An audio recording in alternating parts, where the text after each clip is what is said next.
Bom, depois de termos estudado o tema das Sagradas Escrituras, a sua inspiração, a sua canonicidade, também um pouco falamos da interpretação bíblica e nas aulas passadas também falamos sobre a Sagrada Tradição, nós devemos agora falar, para completar esse tripé da nossa fé católica, pois falar também do Sagrado Magistério.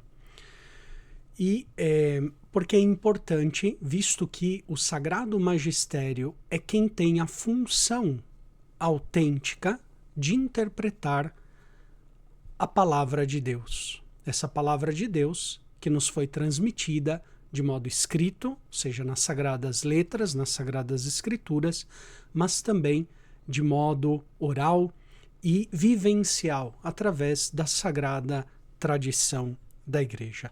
Vamos então aprofundar e tentar entender um pouco melhor esse tema do Sagrado Magistério.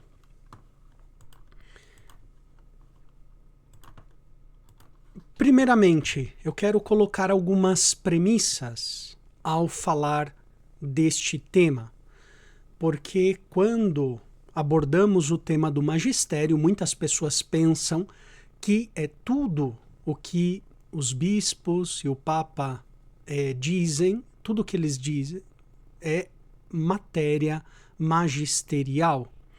E devemos estar muito atentos, porque nem tudo que o Papa ou os bispos dizem é magistério da Igreja. O que é então o magistério da Igreja? Vamos tentar entender. Então, primeira premissa que eu quero colocar aqui, que eu tirei do Catecismo da Igreja Católica, é que o dom da verdade, essa verdade indefectível, infalível, é um dom que Jesus fez, através dos apóstolos, a toda a Igreja. Olha só o que diz o Catecismo da Igreja Católica no número 889. Para manter a Igreja na pureza da fé transmitida pelos apóstolos, Cristo quis conferir à sua Igreja uma participação na própria infalibilidade. Okay? Então, Cristo é a verdade que não engana. Essa verdade é caminho e vida. Mas Cristo é também cabeça do seu corpo, que é a Igreja. Por isso ele comunica, ele confere à sua Igreja uma participação naquilo que ele mesmo é enquanto verdade. A plenitude, o cume da revelação é o próprio Cristo Jesus nos seus ensinamentos, na sua vida, né, em tudo aquilo que nós recebemos através da mediação dos apóstolos e a mediação da Igreja. Okay? Então, o dom da verdade é um dom que Deus fez a toda a sua Igreja, que é seu corpo místico. Ele, né, Cristo, é a verdade. E pelo sentido sobrenatural da fé, o povo de Deus adere de modo indefectível à fé, sob a conduta do magistério vivo da Igreja. Então, vejam bem, é um dom feito a toda a Igreja, e pelo sentido sobrenatural da fé, ou seja, esse sensus fidei dos fiéis, um sentido sobrenatural da fé, eles aderem a essa verdade que é Cristo de modo indefectível, de modo infalível, sempre sob a guia do magistério vivo da Igreja, evidentemente, né? Mas essa é uma primeira premissa. É a Igreja que não erra no seu crer. A Igreja não pode errar no seu crer como membro da cabeça que é Cristo. Né? É claro que nós, como seres humanos, nós somos falíveis, pecadores limitados, mas a Igreja como um corpo místico de Cristo, como um mistério de salvação, sacramento universal de salvação, ela recebeu de Deus o dom dessa verdade com maiúscula, que é o próprio Cristo Jesus. E o povo que crê, povo que tem esse sensus fidei, ele adere então de modo indefectível a esta fé. Então, primeira premissa, que é esse dom da verdade é feito a toda a igreja. Agora, dentro da igreja nós somos também um corpo diversificado. Existem, como diz São Paulo, diversidade de ministérios, diversidade de carisma, diversidade de dons e de funções, né? Então, o pé não é mão, os olhos não são os ombros, etc. Cada um no corpo de Cristo, que é a igreja, tem uma função e um ministério diverso, né, dentro da unidade do corpo da igreja. Portanto, ao sagrado magistério, ou seja, aqueles que têm o munus de ensinar de modo mais íntimo, eles participam deste dom da verdade de um modo peculiar, porque eles estão inseridos justamente nessa missão que Jesus confiou aos apóstolos. Vejam esse texto da Lumen Gentium, a constituição dogmática da Igreja, Lumen Gentium, no capítulo 24. Diz assim: os bispos, como sucessores dos apóstolos, recebem do Senhor, a quem foi dado todo o poder no céu e na terra, a missão de ensinar todos os povos e de pregar o evangelho a toda criatura. Então, Jesus diz em Mateus 28, né? Ide ao mundo inteiro, ensinai todas as gentes, batizando-as em nome do Pai, do Filho e do Espírito Santo. Ou seja, Jesus confia, antes de subir ao céu, aos apóstolos e a seus sucessores, o munus de ensinar, a missão de ensinar todas as gentes, tudo que Jesus lhes transmitiu. E que o Espírito Santo vai acompanhando e iluminando ao longo da história. Né? E vejam, esse ensino que Jesus exige da igreja, porque é uma missão que Jesus lhe dá, é uma ordem, ide, ensinai, é uma ordem. Não é um opcional. É algo intrínseco à missão da igreja ir a todo mundo pregar o evangelho da salvação. E tem essa finalidade, para que os homens se salvem pela fé, pelo batismo e pelo cumprimento dos mandamentos. Okay? Então, ou seja, o ensino da igreja, e magistério significa ensino, vai ter essa finalidade, uma finalidade salvífica, ok? Então, o ensino magisterial, ou seja, o magistério, implica o ensino dessa mensagem de salvação. O magistério não é qualquer ensino. Então, quando um bispo, não sei, ele quer ensinar literatura, pode ensinar literatura, né?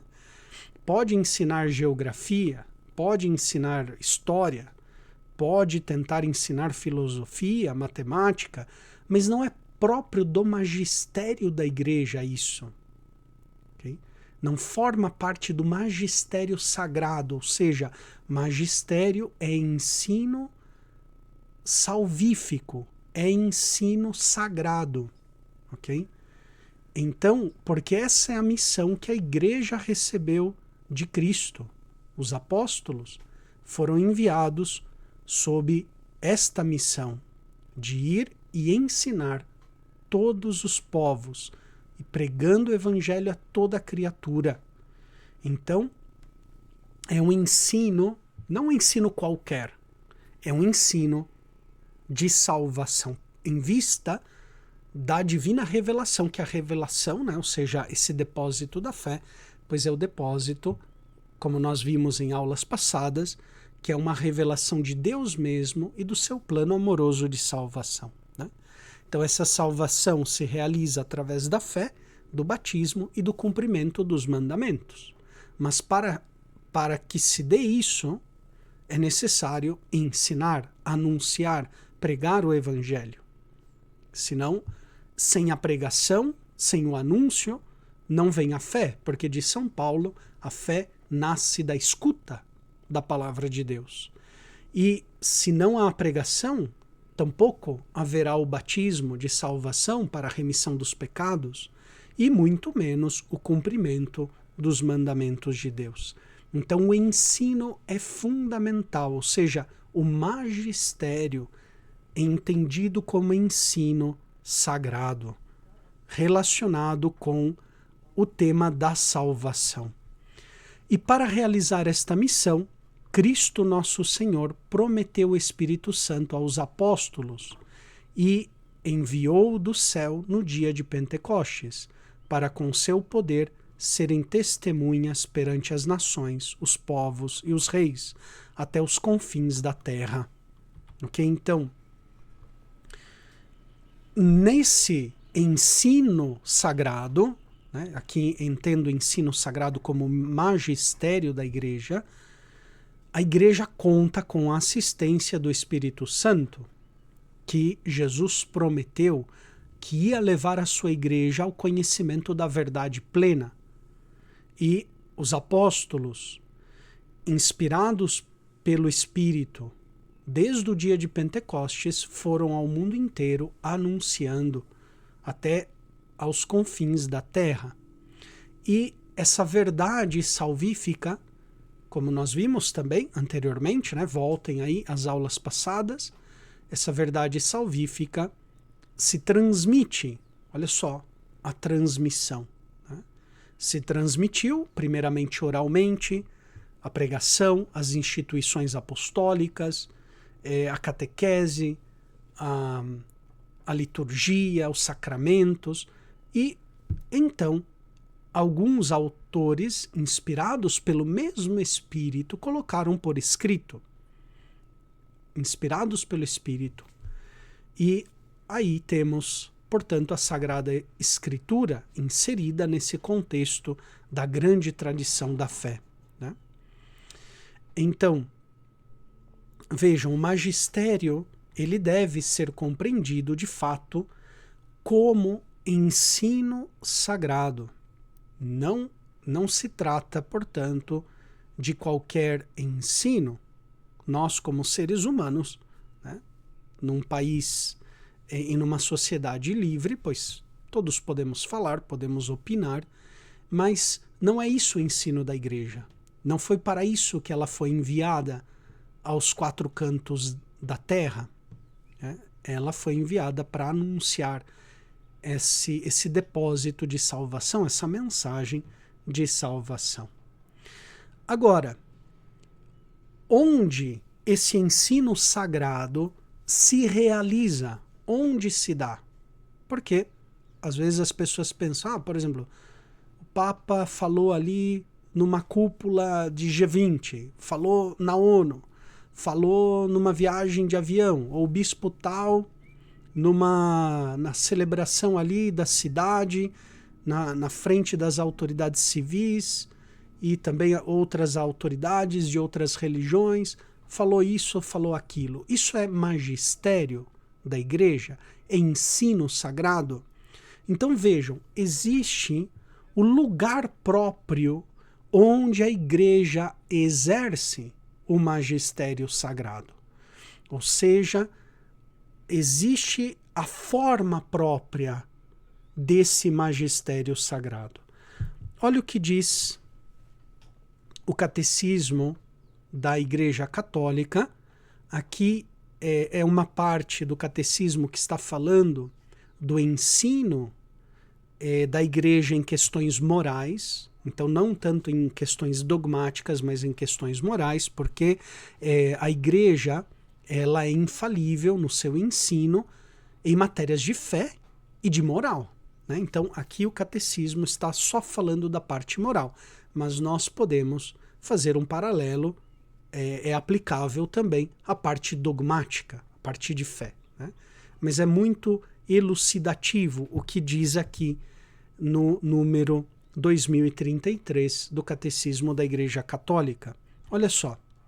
O magistério dos pastores da Igreja, em matéria moral, exerce-se ordinariamente, ok, na catequese e na pregação. Então, nós podemos trocar aqui, ou ampliar, dizer o magistério dos pastores da Igreja, ou seja, o Papa, os bispos, os presbíteros, os diáconos, né? Ou seja, os sagrados pastores, em matéria de fé e moral, ok? Então, o magistério deles, dos pastores da Igreja, em matéria de fé e moral, exerce-se ordinariamente na catequese e na pregação, com a ajuda das obras dos teólogos e autores espirituais. Ok? Então, digamos assim, qual é o lugar próprio desse ensino sagrado? Está a catequese, porque ali se ensina a fé e a vida cristã. Está na pregação, as homilias, né, os discursos sagrados, a pregação sagrada, ok?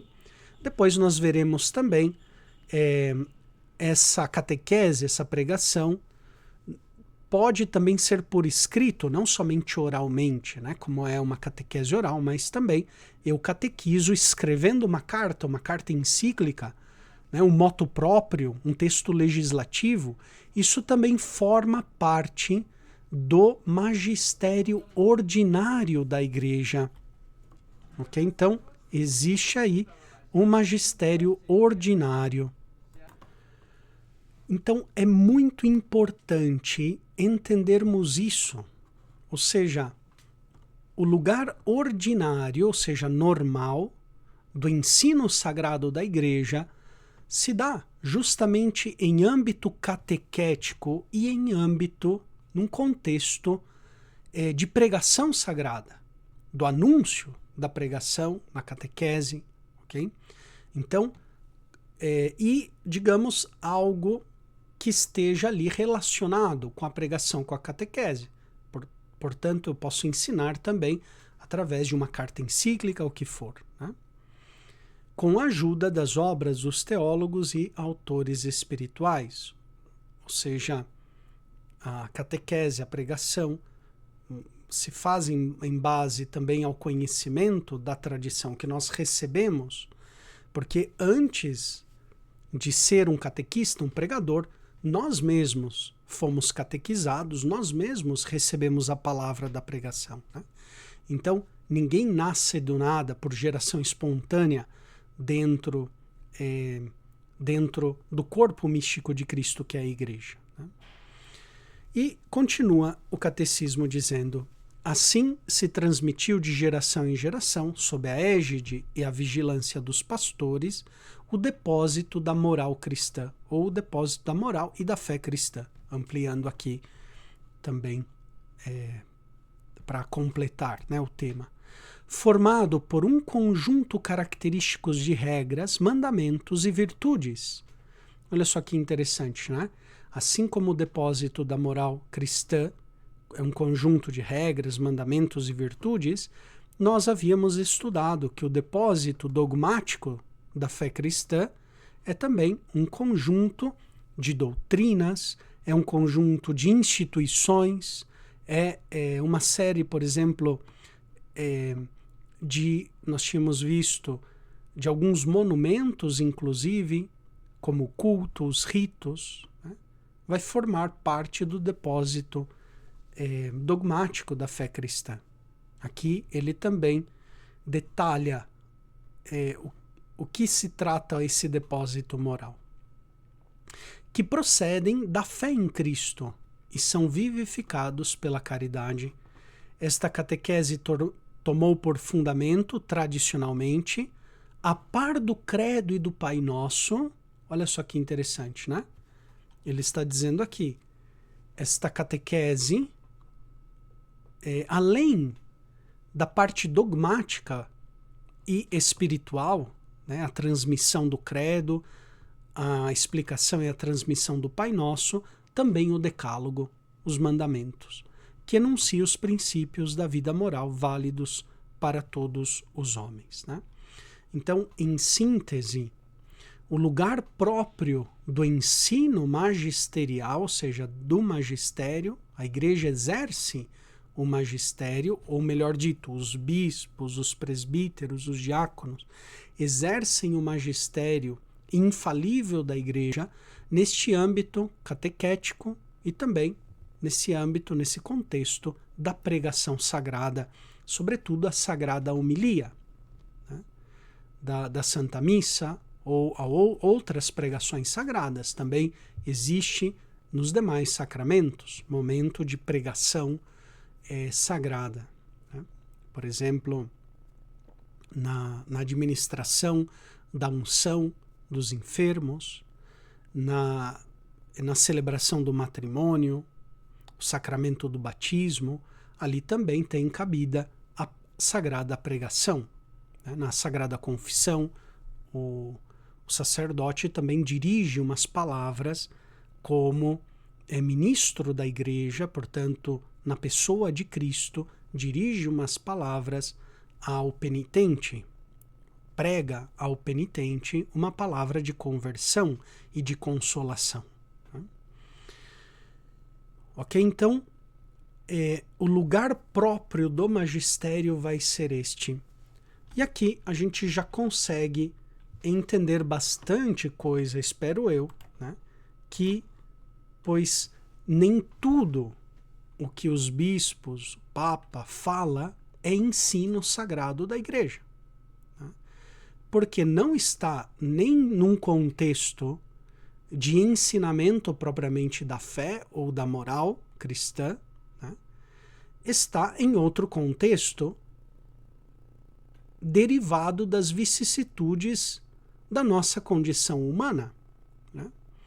Então, nós vemos na história da igreja, por exemplo, que a partir de Constantino se concedeu aos bispos função, né, ou foram concedidas aos bispos funções de governo também do ponto de vista civil. Santo Agostinho mesmo, ele se queixava do tempo que ele tinha de dedicar a questões civis, de herança, de propriedade, de pleitos entre civis, porque Constantino permitiu que o tribunal do bispo tivesse também efeito civil. E naquela época, no século IV, nós temos ali testemunhas, temos documentação que diz que muitos, inclusive pagãos, preferiam acudir ao tribunal episcopal do que ao tribunal civil.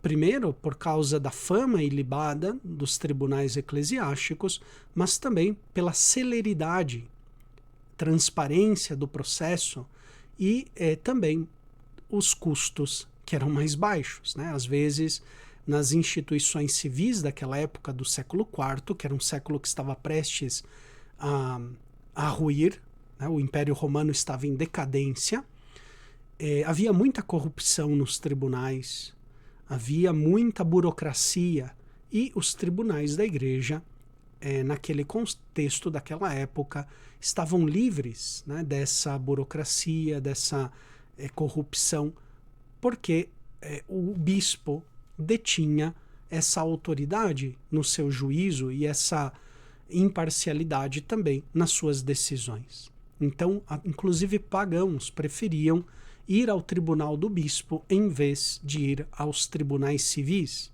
né?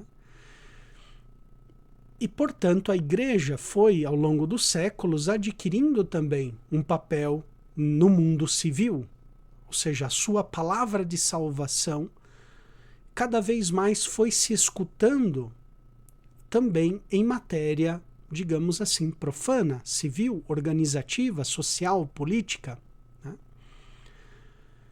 E depois, inclusive hoje, quando já, digamos assim, a igreja foi excluída das funções civis em muitos lugares, né? Uma separação entre igreja e Estado, embora assim seja, toda autoridade religiosa, ela é sempre uma autoridade, ok? Então, a autoridade religiosa, embora nós vivemos num contexto de separação, às vezes até de oposição, né, de igreja e Estado, a autoridade religiosa continua sendo uma autoridade, embora não tenha nenhuma funções mais práticas do ponto de vista civil, mas tem influência do ponto de vista civil. Por isso, é inevitável que um bispo também fale sobre questões que não lhe competem diretamente. É inevitável que ele não seja escutado em contextos também que não são próprios do ensino magisterial da igreja, né? Por isso que um bispo, um papa, fala, por exemplo, em uma cúpula política, não é ensino da igreja, nem sequer entra, nem toca o magistério da igreja. Não foi para isso que a igreja foi enviada, para falar de questões que, digamos assim, os próprios seres humanos deveriam falar, colocar-se de acordo, ou seja, questões contingentes que não afetam diretamente, que não afetam nem sequer indiretamente, pois a salvação das almas, esse plano amoroso de Deus, é em Cristo Jesus. Ok? Então, o lugar ordinário deste ensino sagrado é a pregação e a homilia. Ou seja, existe um âmbito no qual se exerce esse magistério, né? Um âmbito ordinário. É por isso que nós devemos distinguir também dois tipos de magistério. O magistério ordinário e universal, ou seja, se trata ainda de um ensino universal, mas de modo ordinário.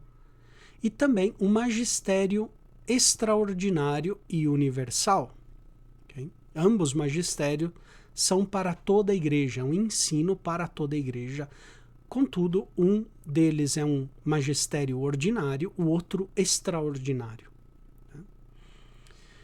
O magistério ordinário é o caso normal da pregação docente da igreja e se exterioriza através do ensino próprio de cada um dos bispos. Então, quando um bispo escreve uma carta encíclica aos seus fiéis, quando, seja uma carta circular, né?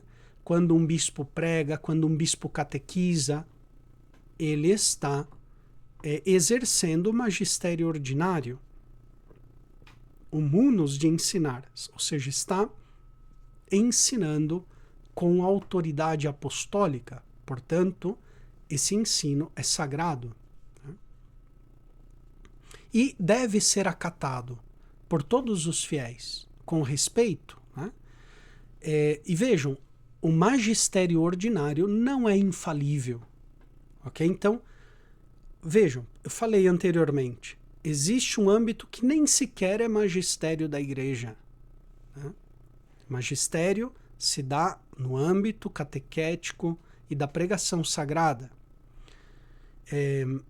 Agora, inclusive dentro da pregação sagrada e dentro da catequese, existe esse magistério ordinário, ou seja, o normal, o do dia a dia, e não é infalível. O bispo, o papa, pode falhar no seu ensino ordinário, mas nós devemos, como filhos da igreja, respeitar esse magistério também ordinário, né? Tanto a igreja, os documentos da igreja, quanto o Código de Direito Canônico, pede-se que nós demos um assentimento, um religioso assentimento, um religioso obséquio de inteligência e de vontade perante o magistério ordinário da Igreja. Então, mas não se trata de um magistério infalível. Digamos assim, é um ensino ordinário da fé e da moral que os sagrados pastores nos transmitem do conteúdo da fé cristã. Ok? Então, primeiramente, o magistério ordinário que não implica o dogma da infalibilidade. Agora, existe também o magistério extraordinário, que pode dar-se de duas maneiras. Pelos bispos reunidos num concílio ecumênico, unidos ao Romano Pontífice, os quais se reúnem em determinadas circunstâncias para se manifestar a propósito de questões de fé ou de costumes. Então, os bispos reunidos em um concílio ecumênico, tendo o Romano Pontífice como cabeça, não separadamente do Romano Pontífice, né? Os bispos formando um colégio, sobretudo essa ação colegial num concílio ecumênico, quando unidos ao bispo de Roma, ensinam de modo definitivo uma doutrina que deve ser crida sobre fé ou sobre moral, sobre costumes. O que eles determinam em um concílio ecumênico, nessas circunstâncias, deve ser crido por todos como de fé divina e católica, porque é um ensino infalível. Ok? Então, os bispos reunidos tendo o Papa por cabeça, reunidos colegialmente num concílio ecumênico, eles gozam do dogma da infalibilidade. Agora, aquilo que os bispos exercem de modo colegial, não de modo individual, mas de modo colegial no concílio ecumênico, o Romano Pontífice, o Papa, o exerce de modo pessoal. Okay? Essa infalibilidade, o Romano Pontífice pode exercê-la de modo individual, pessoal, porque o carisma da infalibilidade no Papa é um carisma pessoal por causa da sua função de bispo de Roma, de pastor universal da Igreja. Enquanto que os bispos, eles não têm esse carisma pessoalmente, cada bispo, mas colegialmente, no contexto de um concílio ecumênico sob Pedro. Então, dentro desse magistério extraordinário, somente podem se manifestar de maneira infalível o concílio ecumênico e o Papa quando fala ex cátedra. Ou seja, quando o Papa, exercendo o seu carisma pessoal da infalibilidade, o dom da infalibilidade, ou seja, de ensinar de modo infalível a verdade, quando o Papa fala ex cátedra, ou seja, de modo solene, definitivo, de modo explícito, solene e definitivo para toda a Igreja, quando ele ensina algo que deve ser crido por todos, né? Como verdade revelada.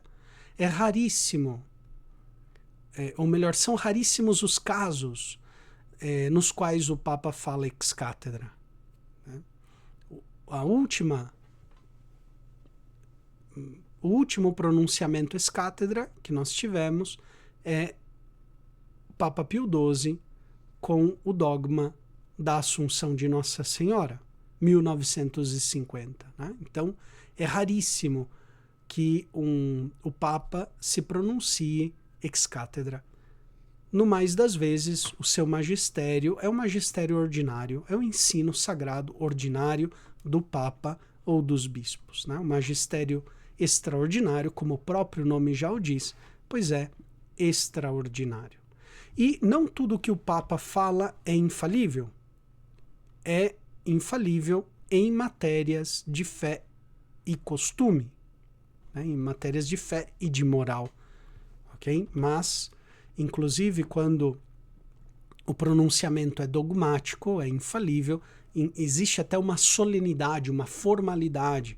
O Papa invoca a autoridade dos apóstolos Pedro e Paulo, a assistência do Espírito Santo e define de modo definitivo para toda a igreja uma verdade de fé.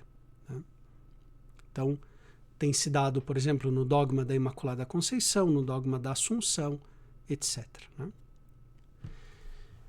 Então, esses dois tipos de magistério, o ordinário e o extraordinário.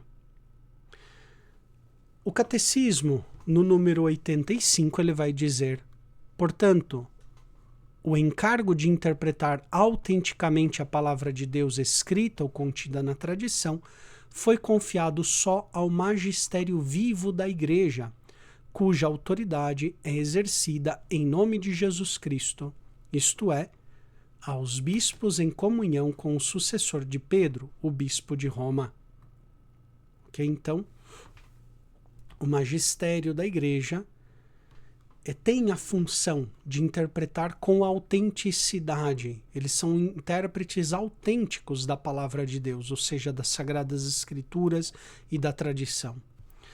Todavia, esse magistério não está acima da palavra de Deus, mas está ao seu serviço. Então, o magistério serve a palavra de Deus. Não é que o magistério está por cima da divina revelação. Não, não. O magistério está ao serviço da divina revelação, ensinando apenas o que foi transmitido, enquanto por mandato divino e com assistência do Espírito Santo, a ouve piamente, ou seja, ouve a palavra piamente, aguarda religiosamente e a expõe fielmente, aurindo desse depósito único da fé, tudo quanto propõe a fé como divinamente revelado. Portanto, então, o magistério não está acima da palavra de Deus, mas está a serviço. Existe o magistério para servir a palavra de Deus, para transmiti-la, guardá-la, aprofundá-la na fé, na oração, no estudo. Né? E, assim, ajudar a toda a totalidade dos fiéis a discernir essa verdade que nos salva. Né? Ok, tendo dito isso, o que podemos entender sobre o magistério do Papa?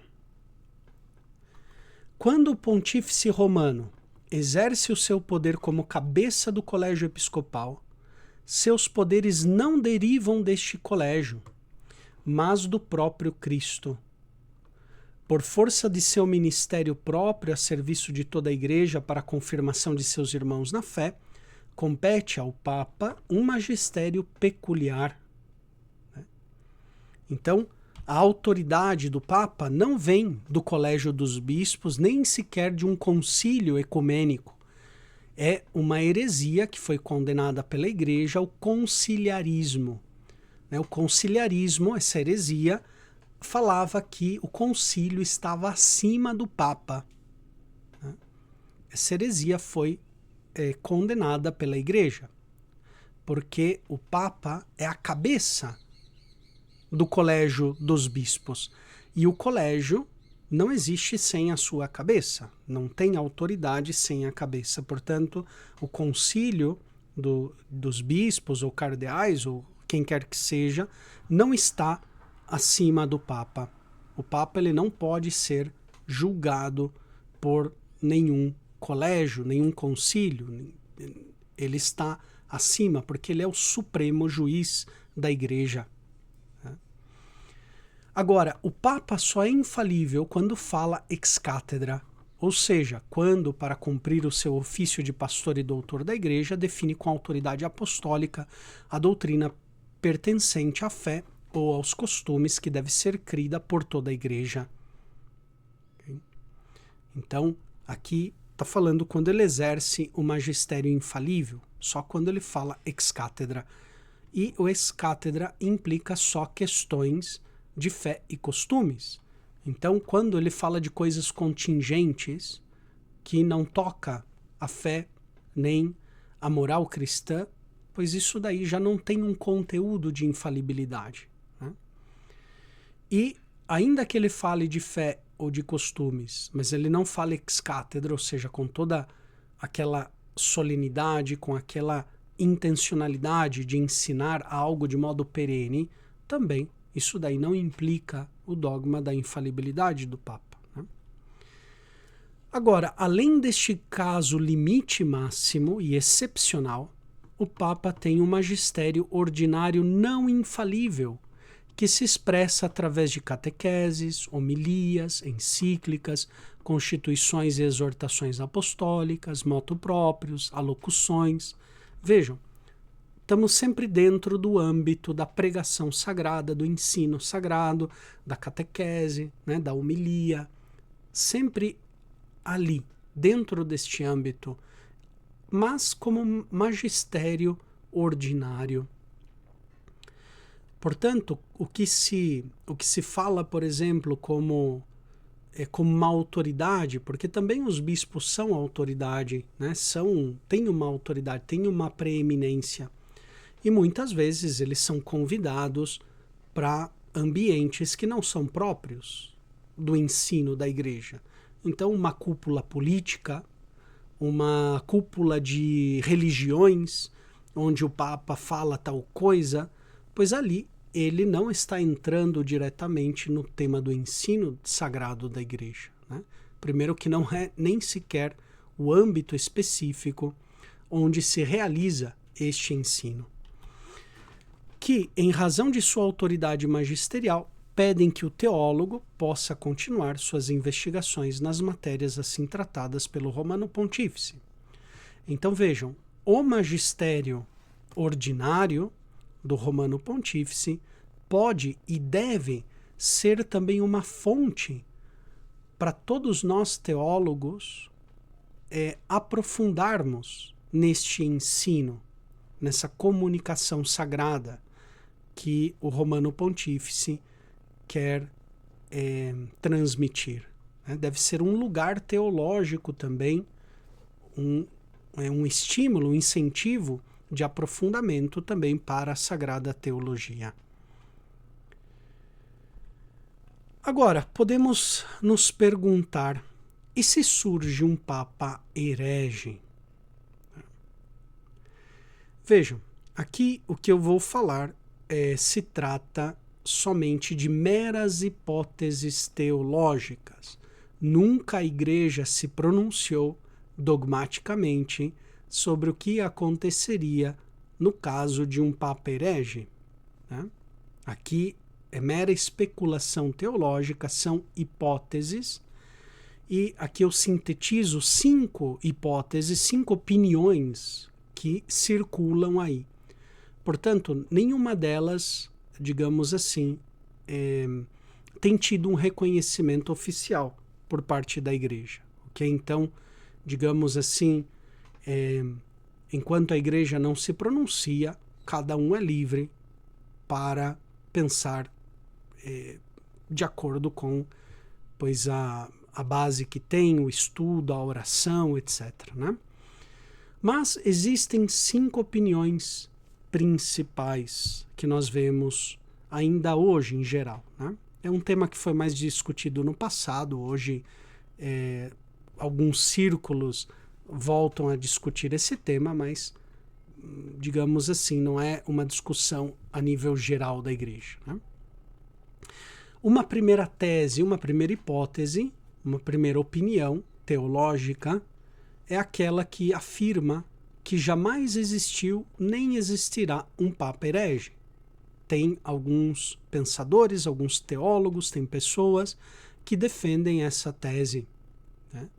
Inclusive em casos de papas que foram condenados por concílios ecumênicos, como é o caso, por exemplo, do Papa Honório I, ali eles justificam que essa condenação, digamos assim, foi feita 40 anos depois da morte do Papa, portanto em vida nunca ele foi acusado de heresia durante a sua vida, foi uma medida que se deu por causa da heresia presente do monotelismo, né? Na época, o Papa Honório foi perguntado pelo patriarca de Constantinopla, Sérgio, se em Cristo havia uma ou duas vontades, né? E ali naquela carta, que não era um ensino também universal, não era algo que o Papa queria ensinar de modo universal e definitivo, o Papa simplesmente queria que se acabassem com as discussões e se voltasse à paz. Nessa carta, o Papa comete uma heresia, pelo menos do ponto de vista material, né? No sentido de que ele fala, olha, evitemos discutir se em Cristo existem uma ou duas vontades. E ele afirma, olha, em Cristo é evidente que existe uma só vontade. E essa afirmação do Papa é herética, porque em Cristo existem duas vontades, a vontade humana e a vontade divina, né? Mas é claro, vai dizer os defensores dessa primeira hipótese, que o Papa, ao dizer que era evidente que em Cristo existia uma só vontade, estava dizendo que as duas vontades não são contraditórias, mas formam uma unidade, né? Cristo, ou seja, a vontade humana de Cristo sempre realizou a vontade de Deus. Exemplo disso é o Getsemane. Havia, né, essa forte disputa entre a vontade humana de Cristo, que queria manter-se em vida, e a vontade de Deus, a vontade divina, que pedia que ele bebesse o cálice amargo da paixão, né? Enfim, essa é uma primeira tese, né, que nunca houve nem existirá um Papa herege.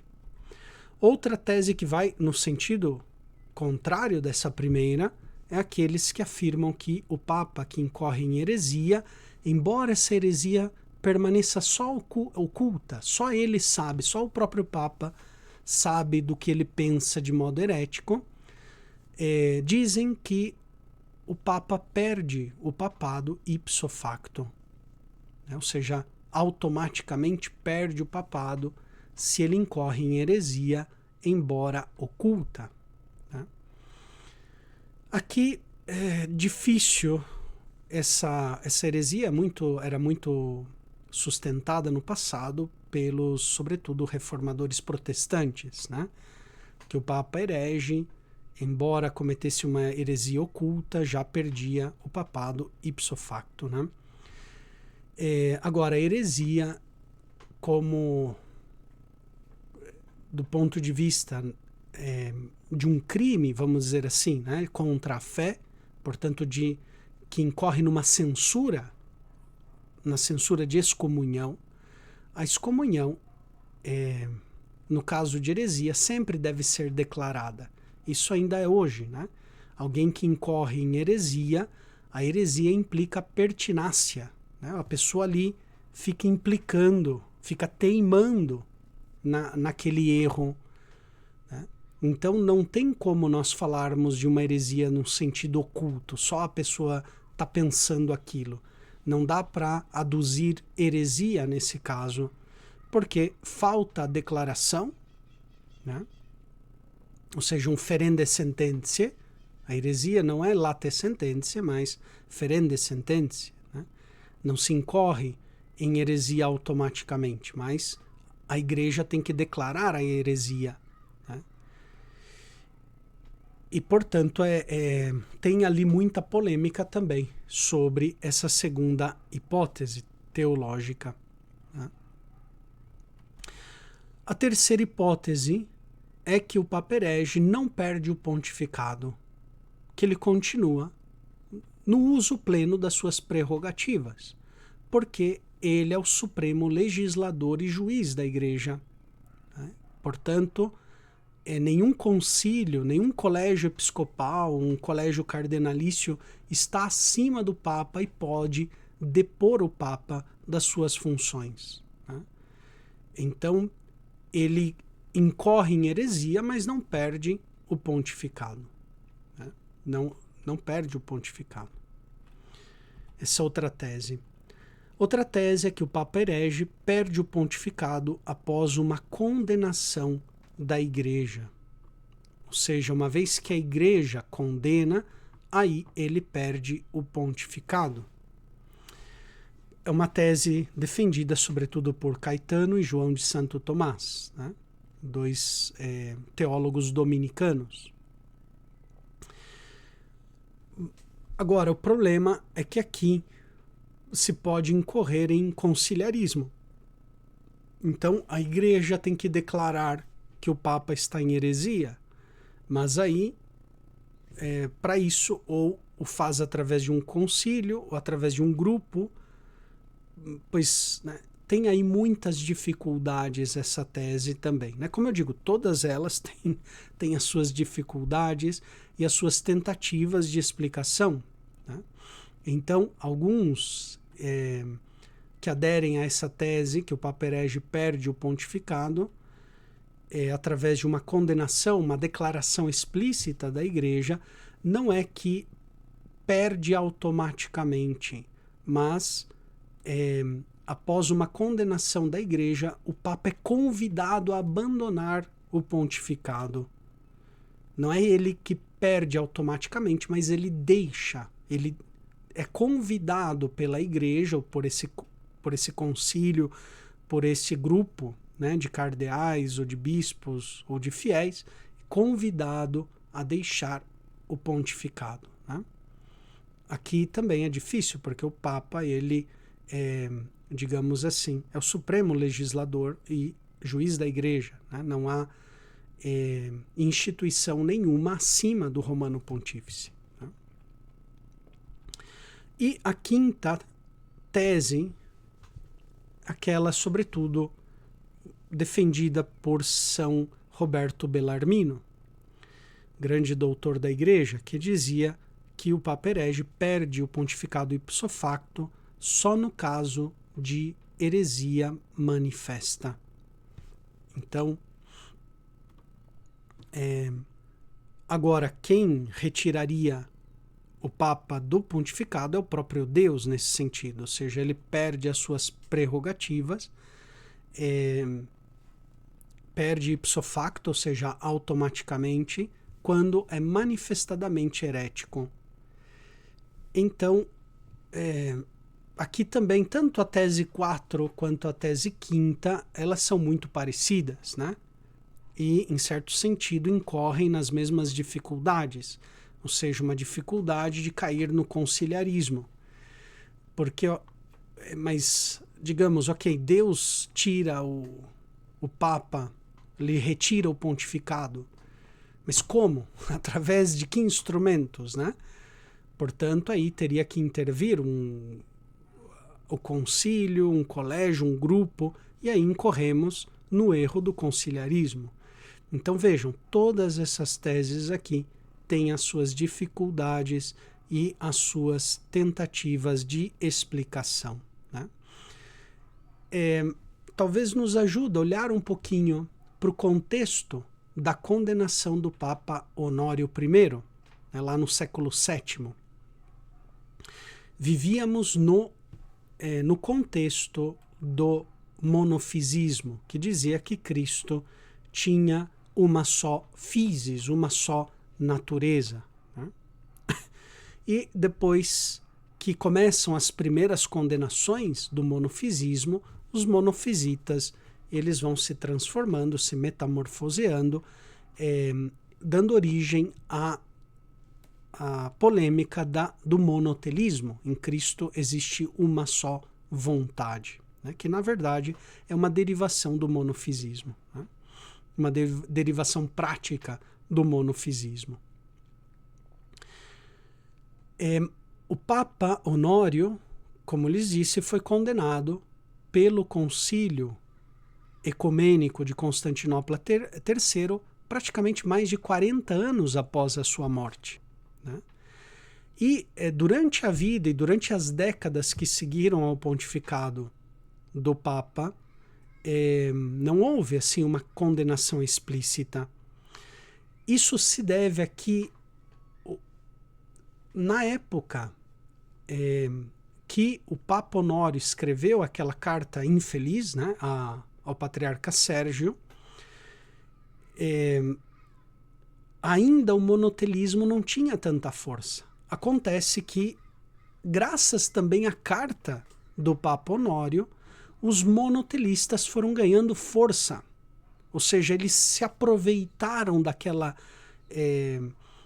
ambiguidade do Papa Honório, da sua omissão, ou de talvez não tinha entendido todo o contexto das disputas orientais, né? Os monotelitas começaram a ganhar força e ganhar terreno. Né? Então, a igreja, vendo o crescimento do monotelismo e o perigo que isso implicava, vai decidir então por uma condenação formal. E visto que os monotelitas se apoiavam muito naquilo que havia dito o Papa Honório a Sérgio, então era necessário uma condenação a posteriori, né, da raiz do problema, ok? Era necessário, em certo sentido, cortar de raiz aquilo no qual os monotelitas se apoiavam erroneamente. Né? Então, o Concílio de Constantinopla III, do ano 680, 681, vai condenar veemente o monotelismo e também o Papa Honório, a sua afirmação, justamente porque os monotelitas daquela época se apoiavam muito naquela imprecisão do Papa Honório. Né? Então, se cortou de raiz. Depois o Concílio VII, Concílio Ecumênico, Concílio de Niceia, volta a condenar pelos mesmos motivos o Papa Honório, enfim. Ou seja, houve uma condenação explícita da Igreja, da heresia do Papa Honório. Né? Então não há como negar que a afirmação de Honório é herética. Agora, o que nós sim podemos dizer é que, na verdade, a condenação ela veio devido ao crescimento da heresia, não enquanto Papa herege, mas enquanto que os hereges monotelitas se apoiavam naquela imprecisão do Papa Honório. Okay? E por isso, vejam que esse exemplo da história da condenação do Papa Honório, longe de negar a infalibilidade do Papa, muito pelo contrário, né? Afirma a infalibilidade, porque ali não se tratava de um ensino ex cátedra do Papa Honório, pelas circunstâncias históricas. Quem estuda a história vai notar ali que não tem... Sim, está dentro do magistério ordinário do Papa, ok? Ele faz parte do magistério do seu ensino ordinário, ele está ali ensinando, digamos, naquele contexto, mas não se trata de um magistério infalível, magistério extraordinário. Né? Nem pelas solenidades do escrito, nem sequer pelo contexto, nem pela intenção de ensinar algo de modo definitivo. Né? O Papa Honório queria acabar com a confusão, queria que cessassem as disputas entre os ortodoxos e os monotelitas. Né? Então, longe de contradizer, de negar o dogma da infalibilidade, o exemplo da condenação do Papa Honório, condenado como herege, confirma o dogma da infalibilidade. Né? Como sempre, quando os papas ensinaram ex cátedra, sempre ensinaram de modo infalível a verdade da nossa salvação. Por isso, olha só o que diz a Dei Verbum no capítulo 10º. É claro, portanto, que a Sagrada Tradição, a Sagrada Escritura e o magistério da Igreja, segundo o sapientíssimo desígnio de Deus, de tal maneira se unem e se associam que uns sem os outros não se mantêm, e todos juntos, cada um a seu modo, sob a ação do mesmo Espírito, contribuem eficazmente para a salvação das almas, né? Então, Escritura, tradição e magistério estão intimamente associados, unidos, né? Tanto que um sem o outro não se mantém. Só a Sagrada Escritura, sem a tradição, pois falta algo ali do Cristo vivo e verdadeiro. Agora, a Sagrada Escritura e a Sagrada Tradição, sem a assistência de Deus, para uma interpretação autêntica, ou seja, sem a função do Sagrado Magistério, pois nos leva a uma confusão doutrinal e prática também, porque a tradição nos leva também a um modo de vida prático cristão, né? Uma confusão doutrinal e uma confusão também moral, prática, vivencial, profunda, aconteceria na igreja. Ou seja, elas unidas se mantêm e juntos, cada um a seu modo, contribuem para a salvação das almas, né? Depois aqui deixo para vocês esse texto do Código de Direito Canônico, que traz aqui o dogma da infalibilidade, tanto do Romano Pontífice, parágrafo 1º, quanto dos bispos reunidos colegialmente no Concílio Ecumênico, quando ensinam em matérias de fé e costumes aquilo que deve ser crido, uma doutrina que deve ser crida por todos de modo infalível. Agora, ainda que não se tenha de prestar assentimento de fé ao magistério ordinário, esse cânon aqui fala do magistério ordinário, deve, contudo, prestar-se obséquio religioso da inteligência e da vontade, aquela doutrina que tanto o Sumo Pontífice quanto o Colégio dos Bispos enunciam ao exercerem o magistério autêntico, apesar de não terem intenção de a proclamar com um ato definitivo. Okay? Então, ao ensino sagrado da Igreja, o verdadeiro ensino, não qualquer fala, não qualquer pronunciamento no avião, sei lá, né? Não qualquer fala é ensino sagrado, é sagrado magistério. Então, ao sagrado magistério, embora seja o magistério meramente ordinário, ou seja, aquele que não é infalível, nós devemos prestar um obséquio religioso de inteligência e de vontade ao ensino dos sagrados pastores. E não só dar um obséquio, ou seja, obedecer religiosamente, né, com espírito filial, com espírito de fé, mas também, olha, façam, portanto, os fiéis por evitar o que não se harmonize com essa doutrina. Não somente acatar o ensino sagrado dos sagrados pastores, mas também evitar tudo que não esteja em harmonia com o sagrado magistério. Todo fiel tem esse dever e essa obrigação de evitar aquilo que não esteja em consonância com o sagrado magistério, a sagrada doutrina da Igreja. Okay? Então, dito isso, espero que tenhamos podido aprofundar um pouquinho mais o tema do que é o sagrado magistério, né? E qual é a sua importância para nós e para também o conhecimento de Deus, né? O conhecimento de Deus através das Sagradas Escrituras e da Sagrada Tradição. Recomendo, para aprofundarem esse tema, sem dúvida nenhuma, lerem a Lumen Gentium, quando fala do sagrado ensino, né? O munus de ensinar da Igreja. Leiam também o Catecismo da Igreja Católica, no tocante ao tema do magistério da Igreja, né?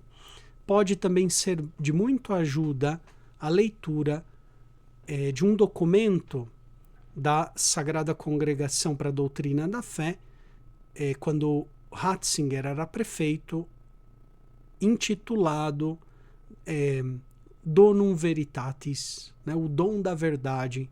Esse documento, um Donum Veritatis, vai falar justamente sobre o ensino cristão.